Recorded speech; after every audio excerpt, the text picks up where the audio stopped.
Coucou, salut à vous, j'espère que vous allez bien. Moi, je vais super bien par la grâce de Dieu. Moi, c'est Docteur Irénée Fautier. Alors, aujourd'hui, on parle de santé mentale. Avant tout, abonnez-vous, partagez et suivez jusqu'à la fin, c'est très important. Mettez vos questions en commentaire pour ceux qui ont des questions. Et vous pouvez aussi porter des critiques. Voilà, les critiques aident à avancer. Alors, comme je disais tantôt, aujourd'hui, on parle de santé mentale. La santé mentale, reste la santé mentale, la maladie mentale, je veux dire comme ça, la maladie mentale reste aujourd'hui dans plusieurs sociétés un tabou. Oui, alors malheureusement, c'est un tabou, soit dans les sociétés développées que dans les sociétés sous-développées. C'est vrai, avec à intensité différente, mais il reste toujours tabou. Ce qui fait en sorte que beaucoup de personnes qui souffrent de maladies mentales n'ont pas le courage et parfois même honte d'en parler. En fait, parce que euh, elles recevront un cliché de la société où elles vivent comme étant des folles ou bien comme étant un fou.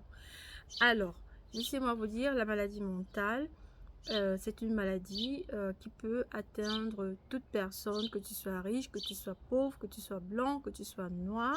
Certaines personnes pensent même qu'elles soient immunisées contre les maladies mentales. Alors, j'ai fait une réflexion assez profonde juste pour comprendre pourquoi est-ce que la maladie mentale reste un tabou dans beaucoup de sociétés en fait.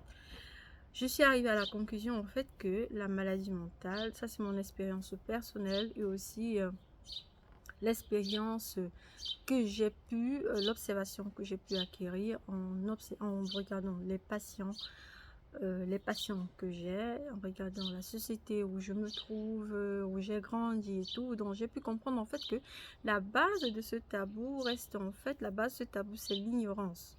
Ok, quand on est ignorant de quelque chose, malheureusement, on donne à cette chose-là une signification, une explication qui n'est pas, une justification qui n'est pas. Alors, raison pour laquelle aujourd'hui, je vais essayer un peu d'aller dans le sujet avec vous pour faire comprendre qu'est-ce qui peut être bien la cause de la maladie mentale. Et je pense que en sachant qu'elle est la cause de la maladie mentale, peut-être ça pourrait, comme je dis, ça pourrait effacer ce tabou, peut-être, pourquoi pas, ou bien réduire l'intensité de ce tabou-là. Alors, à quoi est due la maladie mentale? La maladie mentale a une cause multifactorielle. Alors, quand je parle de cause multifactorielle, ça veut dire entre en jeu des facteurs génétiques, ça veut dire une prédisposition génétique, ça c'est vrai, il y a un déséquilibre au niveau des neurotransmetteurs au niveau cérébral. C'est vrai qu'il y a des facteurs aussi ambientaux, il y a aussi la société dans laquelle on a grandi, l'éducation dont on a reçu. Ça joue un rôle vraiment très important. Alors, la maladie mentale. Quand est-ce qu'on devient un malade mental? Malade mental, ici je parle de dépression, d'anxiété, de psychose. Alors, la maladie mentale est due à un déséquilibre au niveau des neurotransmetteurs neuronaux. Alors, c'est au niveau des neurotransmetteurs, au niveau du cerveau. Alors, dit comme ça, peut-être certaines personnes ne pourront pas comprendre ce qui veut dire un neurotransmetteur. Alors, déjà, j'aimerais vous faire comprendre notre humeur, notre état d'âme, notre humeur est gouverné, comme on dit, le fonctionnement et tout est gouverné par des neurotransmetteurs. C'est un peu notre cerveau, c'est un peu comme un computer. Quand peut-être vous avez un computer, vous voulez effacer un contenu, vous appuyez ici, vous voulez écrire quelque chose, vous appuyez là-bas, vous voulez sauver quelque chose, vous appuyez là-bas, ainsi fonctionne aussi notre cerveau. Alors, quand nous avons un événement heureux, nous rions. Pourquoi est-ce que nous rions? Nous rions pas parce que nous voulons, nous rions parce que c'est un réflexe au niveau cérébral. Il y a une influence externe qui a une influence externe qui est la joie, qui est cet événement heureux, qui est un mariage, qui peut être l'obtention d'un boulot. Alors cet événement externe-là va au niveau du cerveau, stimule la production stimule la production des neurotransmetteurs, de certaines hormones aussi, qui, quand je parle ici, je parle là, vous avez la sérotonine, et vous avez la sérotonine, vous avez l'adrénaline et tout, et ce sont ces neurotransmetteurs là qui communiquent, qui vont communiquer avec d'autres neurones pour vous procurer cette joie. Ok? Quand peut-être quand une personne est anxieuse, quand vous avez peur, par exemple, vous avez un examen qui approche bientôt, ou bien encore, vous avez été confronté à une situation où vous avez un bandit qui arrive chez vous, un braqueur et tout, subitement vous avez peur. Vous avez peur, pourquoi? En fait, parce que l'événement externe, qui est le braqueur qui arrive à la maison, ou bien cet examen va au niveau cérébral créer la production d'une forte quantité d'adrénaline. Ok, c'est l'hormone du stress, une forte quantité d'adrénaline qui vous crée une anxiété. Vous avez mal à l'estomac, vous avez le cœur qui bat à 100 à l'heure et tout. Donc c'est un peu ça quoi.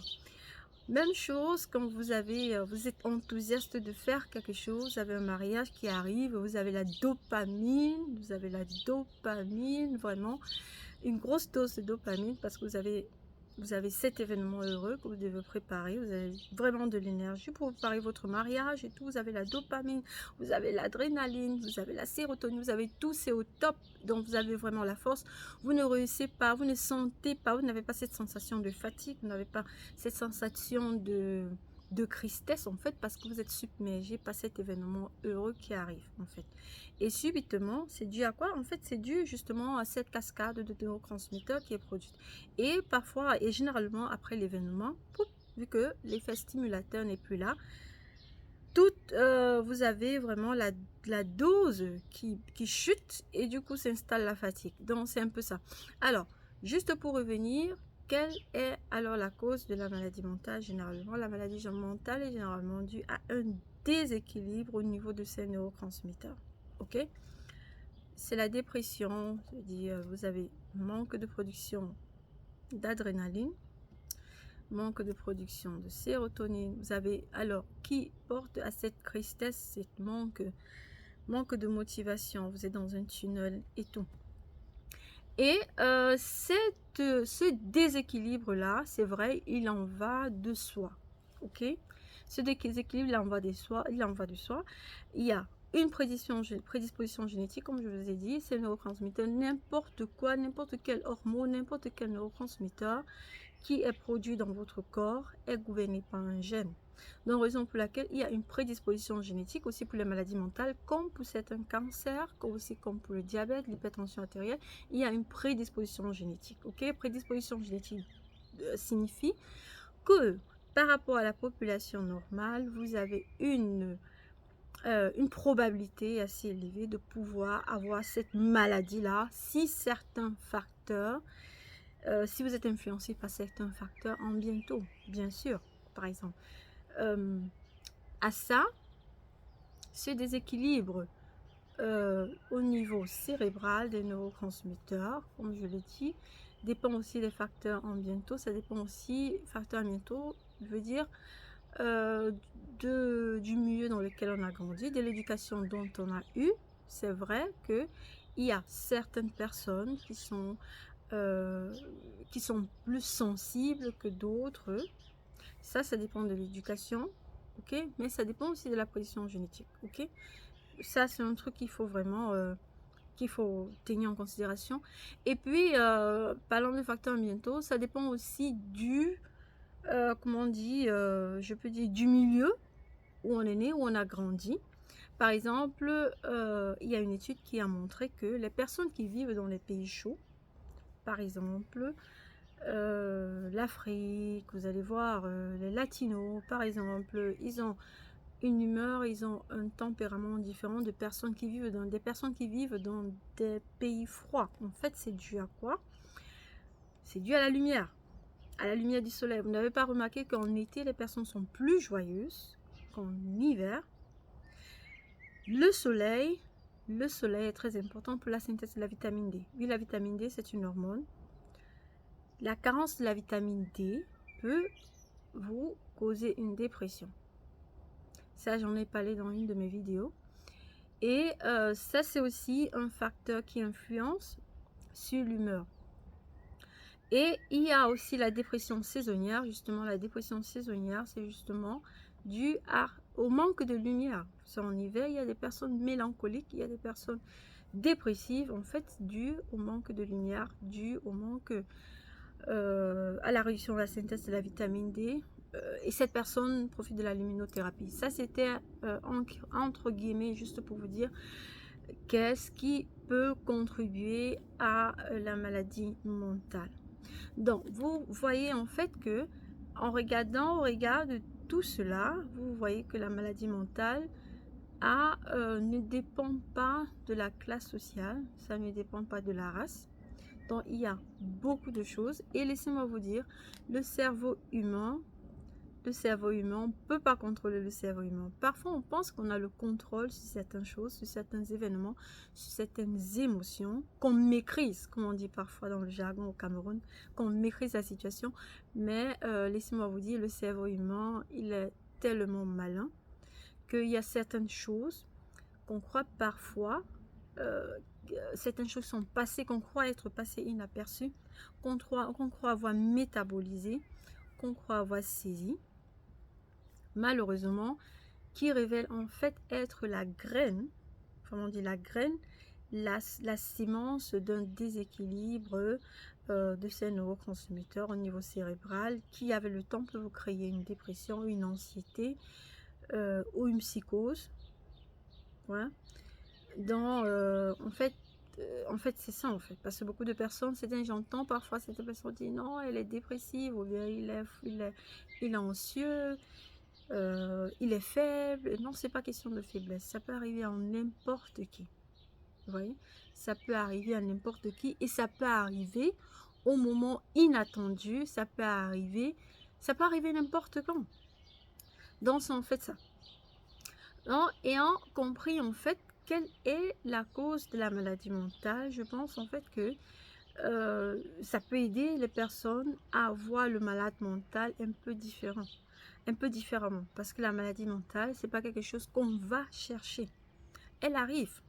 On ne souhaite pas d'être malade. Elle arrive. Donc c'est un déséquilibre au niveau des neurotransmetteurs, au niveau cérébral, dû à des événements de la vie qui arrivent, qu'on ne réussit pas à surmonter. Ça arrive. Et le fait de surmonter, oh la mouche, le fait de surmonter un événement ou pas dépend vraiment de l'éducation et tout, l'entourage où on se trouve. C'est un peu ça quoi. Alors c'était tout. Aimez, partagez, mettez vos questions en commentaire. Très prochainement, on parlera de la thérapie de la maladie mentale, comment approcher la maladie mentale, parce que là, il y a aussi beaucoup de tabous, beaucoup de mauvaises pensées par rapport à cela, comment dire, des pensées, des idées erronées par rapport au traitement de la maladie mentale, et très prochainement on en parlera de ça. Alors c'était tout, aimez, partagez et prenez soin de vous. La santé, c'est le meilleur cadeau que Dieu nous a donné. Bye bye.